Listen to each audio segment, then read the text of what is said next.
साथियों नमस्कार, मैं हूं नीरज पटेल और आप देख रहे हैं नेशनल जनमत।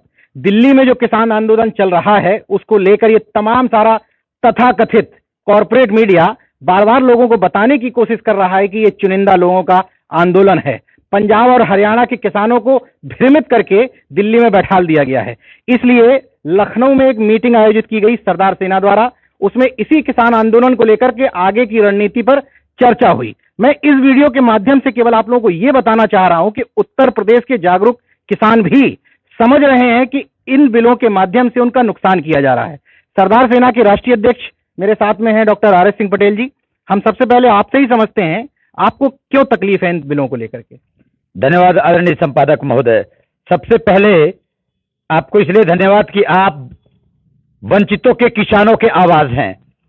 आज सरदार सेना द्वारा लखनऊ में प्रदेश कार्यालय पे बैठक हुआ और लखनऊ में उत्तर प्रदेश के तमाम जनपदों के कार्यकर्ता, शीर्ष पदाधिकारी सब लोग आए, चर्चा किए।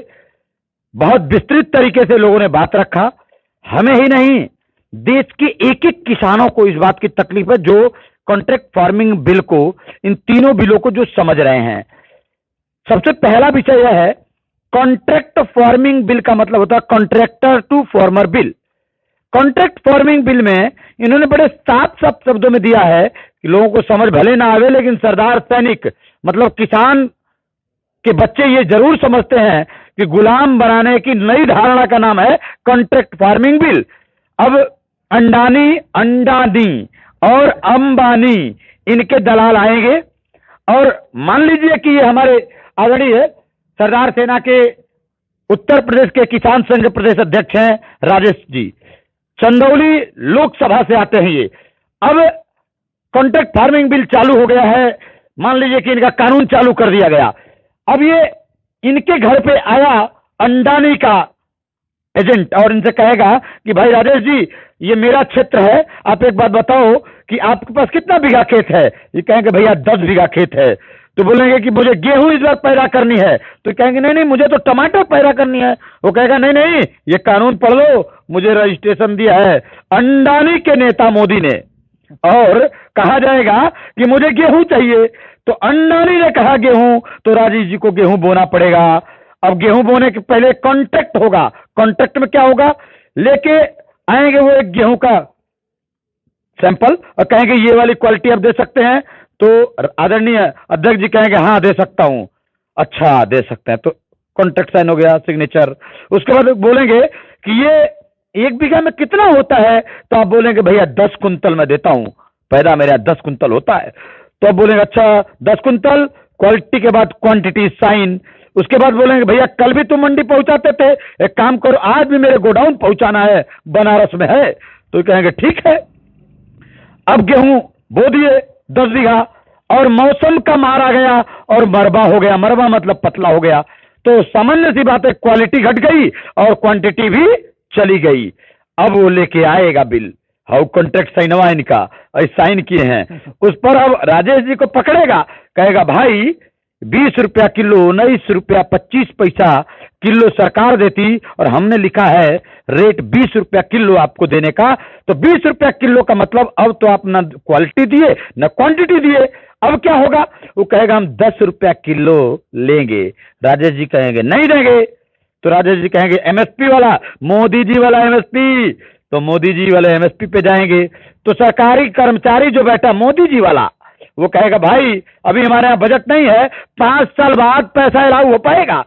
तभी अब बिटिया की शादी करनी है, बेटे की फीस देनी है, बूढ़ी माँ को दवा लेनी है। अब 9 रुपया किलो दाम लगाएगा, 20 रुपया किलो की जगह कहेगा क्वालिटी और क्वांटिटी नहीं है, 9 रुपया किलो दूंगा। अब इनको मजबूरन 9 रुपया किलो देना होगा या 5 साल सरकार को देकर इंतजार करना होगा। और राजेश जी जैसे देश भर के सारे किसान अब क्या करेंगे, अंडानी, मोदी जी के अंडा, सोने का अंडा देने वाला अंडानी, अंडानी को ये बेचेंगे और अंडानी स्टोर करेगा, मल्टी स्टोरेज, असीमित स्टोर करेगा। और अब इनका माल गया। अब इनके पास कर्ज लेके किसानों ने गेहूं बोया, अनाज बोया। अब होगा क्या, न तो बेटी की शादी हो पाएगी, न तो बूढ़ी माँ की दवाई हो पाएगी, न तो बेटे को की पढ़ाई हो पाएगी, और अंत में किसान की फांसी लगाई और मौत निश्चित है।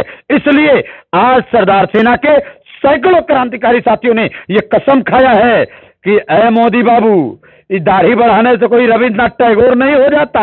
रविन्द्रनाथ टैगोर बनने के लिए तपस्वी और त्यागी बनना पड़ेगा, और तुम ठहरे अंडानी के नेता। ये सरदार सैनिक आए हैं और पूरे देश में किसान आंदोलन को एक नया मुकाम पे ले जाएंगे। जो मूर्ख बनाते हो, गोदी मीडिया नहीं भाई, नीरज भाई, गोदी मीडिया नहीं, ये मोदी मीडिया है।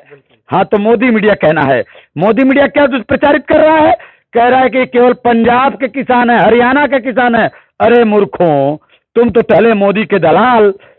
हम उत्तर प्रदेश वाले हैं, बिहार वाले भी तैयार हैं, छत्तीसगढ़ और मध्य प्रदेश वाले भी तैयार है। चुप रहना, 26 जनवरी के पहले देश में आंदोलन उग्र होगा, और संभालना हो तो संभाल लेना। राजेश जी, ये बताइए, आप किसान संघ के प्रदेश अध्यक्ष हैं। सरकार बार बार कहने की कोशिश कर रही कि ये अभी बता रहे थे राष्ट्रीय अध्यक्ष जी आपके, वो कह रहे हैं कि बरगला रहे हैं, ये सब लोग झूठ बोल रहे हैं। क्या लगता है आपको? जो ये कानून आया हुआ है, 3 कानून जो मोदी जी ने लाए हैं, निश्चित तौर से यह कानून किसानों के विरोध में कानून है। यह कानून पूंजीपतियों, उद्योगपतियों के, कंपनियों के पक्ष में कानून बनाया गया है। मोदी जी और उनकी सरकार कह रही है कि आप समझ नहीं पा रहे हैं, मतलब किसानों के लिए लाए हैं और किसान ही उसको समझ नहीं पा रहे हैं। ऐसा कोई बात नहीं है। किसान के पक्ष में यदि कानून रहता तो किसान को समझ में आता। ये तो पूंजीपतियों, उद्योगपतियों के पक्ष में कानून बनाए हैं, केवल नाम दिए हैं किसान कानून। यदि ये किसानों के पक्ष में कानून रहता तो जो एमएसपी की गारंटी तो है ये नहीं है उसमें। और ये तो कानून जो बनाए हैं उद्योगपतियों के लिए कि काला बाजारी करे, जमाखोरी का छूट दे दिए हैं। बल्कि इस कानून से तो किसान अपना जमीन जो है कि गंवा चुकेगा, और मंडी तोड़ने का कानून है ये। आप किस जिले से हैं? मैं बस्ती जिले से हूँ। आपको लगता है कि ये आंदोलन केवल पंजाब और हरियाणा के किसानों का है, उत्तर प्रदेश के लोगों को लेना देना नहीं है? उत्तर प्रदेश के किसान अंदरूनी मन बना चुके हैं, और 26 जनवरी के पहले पहले पूरे देश ही नहीं पूरे विश्व में दिखाई देगा कि किस तरह से किसान भाई सड़कों पे आंदोलन करने के लिए उतर चुके हैं। किस जिले से हैं आप? मैं बस्ती जिले से हूँ। तो बस्ती जिले के किसानों का क्या मानना है, उनके हित में है कानून ये? बस्ती जिले में आए दिन डेली मोदी के खिलाफ धरना प्रदर्शन चल रहा है, और मैं आपको विश्वास दिला रहा हूं कि बस्ती ही नहीं हर जगह के किसान अंदरूनी ये जान चुके हैं कि हम गुलाम बनने वाले हैं। यानी जो मेरी खेती है, यानी 5 बीघे की अगर हम मालिक हैं तो 5 बीघा अडानी अंबानी के पास जाने वाला है। आप किस जिले से हैं? धन्यवाद। मैं तो वाराणसी, मोदी ये जो देश का तानाशाह प्रधानमंत्री उसके संसदीय क्षेत्र का हूँ। और बता दूं कि जो ये गोदी मीडिया ये बता रही है कि किसान इसको ऐतराज नहीं कर रहे हैं इस बिल के खिलाफ, लेकिन इसका जीता जागता उदाहरण 8 दिसंबर को हम लोगों ने बनारस में बहुत बड़ा जनसैलाब मोदी के खिलाफ, यानी काले कानून के खिलाफ तहसीलों का घेराव किए थे लेकर जनता को। तो जनता में निश्चित तौर पे आक्रोश है। इसका उदाहरण देखना हो तो आप बनारस में खुद आकर देख सकते हैं। आप लोग, आप किस जिले से हैं? जी, मैं भी बस्ती जिले से हूँ। और ये जो एक नई बात आई है कि किसान हरियाणा और पंजाब का क्यों है वहाँ पे, सबसे बड़ा कारण ये है कि हरियाणा और पंजाब का किसान एक बार कॉन्ट्रैक्ट फार्मिंग कर चुका है, झेल चुका है क्योंकि पेप्सी कंपनी ने सन 2000 में टमाटर की खेती उसने कॉन्ट्रैक्ट फार्मिंग में कराया हुआ है, और बाद में उसने लेना मना कर दिया, लेने के लिए मना कर दिया। फिर दोबारा हो गए, और दोबारा फिर उन्होंने अपनी बीज और तार वार सब ताम झाम उन्होंने फैलाया और दिया उसको, और फिर दोबारा भी लेने के लिए मना कर दिया। तो पंजाब और हरियाणा के किसान समझ रहे हैं कि कॉन्ट्रैक्ट फार्मिंग क्या है। अभी चूंकि पूर्वी उत्तर प्रदेश में अभी ये चीजें लागू नहीं हो पाई हैं, लेकिन पूर्वी उत्तर प्रदेश में लगभग 70% किसान जो अशिक्षित हैं वो समझ नहीं पा रहे हैं। लेकिन सरदार सेना संगठन लोगों को जागरूक कर रही है, और किसान के बिल के बारे में मोदी का जो बिल है, जो अपने आकाओं को खुश कर रहे हैं, अपने अदानी और अंबानी आकाओं को खुश कर रहे हैं, उसके बारे में गांव-गांव जाकर चौपाल लगाकर बताने का काम कर रही है। आप किस जिले से हैं? मैं बनारस जिले से हूँ, इलाहाबाद। तो मोदी जी का तो कहना है कि हम बहुत किसानों के हित में लाए हैं, और आप सब लोग जो मीटिंगें करते हैं जगह जगह बरगला देते हैं, लोगों को गलत बता देते हैं। ऐसा नहीं है। मोदी जो तो ये भी कह रहे हैं, जैसे मान लीजिए जियो सिम एक आया था ना, जैसे बीएसएनएल बिक गया, ऐसे ही जैसे जियो सिम आया था, आपका अनिल अंबानी एकदम ऊपर चल गया, देश में नंबर 1 पर है इसमें। इस तरह सरकारी मंडियां भी खत्म हो जाएंगी कॉन्ट्रैक्टर आने के बाद। ये है मोदी जी का प्लान। तो आपका जो पूरा ये आंदोलन जो चल रहा है, आप मोदी जी के खिलाफ हो या फिर इन किसानों के जो बिल आए हैं 3 उनके खिलाफ हो? मैं मोदी जी के खिलाफ हूं और पूरी तरह से किसान आंदोलन का समर्थन करता हूं। जहां तक प्रश्न है कृषि बिल का, तो सबसे पहले इन्होंने संसद में चोरी छिपे जो है इनको पारित करवाया है। इन्होंने मार्शल लागू करके सांसदों को बोलने का मौका नहीं दिया और जबरदस्ती इसको पारित करवा लिया। तो मतलब ये जो बिल है ये आपके हिसाब से मोदी बिल है? बिल्कुल मोदी बिल है ये इसको जनता का कोई समर्थन नहीं है। किस जिले से हैं आप? इलाहाबाद। मैं उन्नाव जिले से संबंधित हूँ और सरदार सेना का प्रदेश महासचिव, बौद्ध संघ। मैं किसानों के विषय में मैं इतना ही कहना चाहता हूँ कि ये उस संघ का गुलाम बैठा हुआ है यहाँ पर, उसकी एक मंशा है कि किसानों को बर्बाद करके इनके मन उस्मत वाले जमाने से में इनको ले जाना है। इसलिए मैं कहता हूँ ये मेहनत का इस दुनिया में जब अपना हिस्सा मांगेंगे, एक खेत नहीं, एक बाग नहीं, हम सारी दुनिया मांगेंगे। हम किसानों के समर्थन में यहाँ से दिल्ली तक पैदल मार्च करने के लिए इस उम्र में तैयार हैं। हमारे साथ देखना है कि 26 जनवरी के पहले झंडा किसानों का लहराएगा, किसान और राष्ट्रीय ध्वज भी लहराएगा, तब ये मोदी सरकार अपनी औकात में आएगी। ये इनको दिखाना है और ये देखेगी कि सरकार ने तो अपनी मंशा स्पष्ट कर दी। वो जगह जगह बिहार में, उत्तर प्रदेश में किसान सम्मेलन करवा रहे हैं, उनके नेता जा जाकर के किसानों को बता रहे हैं कि आपको विपक्षी दल भड़का रहे हैं। तो ऐसे में क्या आप लोगों का अगला प्लान है? आदरणीय पत्रकार महोदय, इनको इतना नहीं पता है, किसान मांग रहा है कि हमको एमएसपी गारंटी कर दीजिए।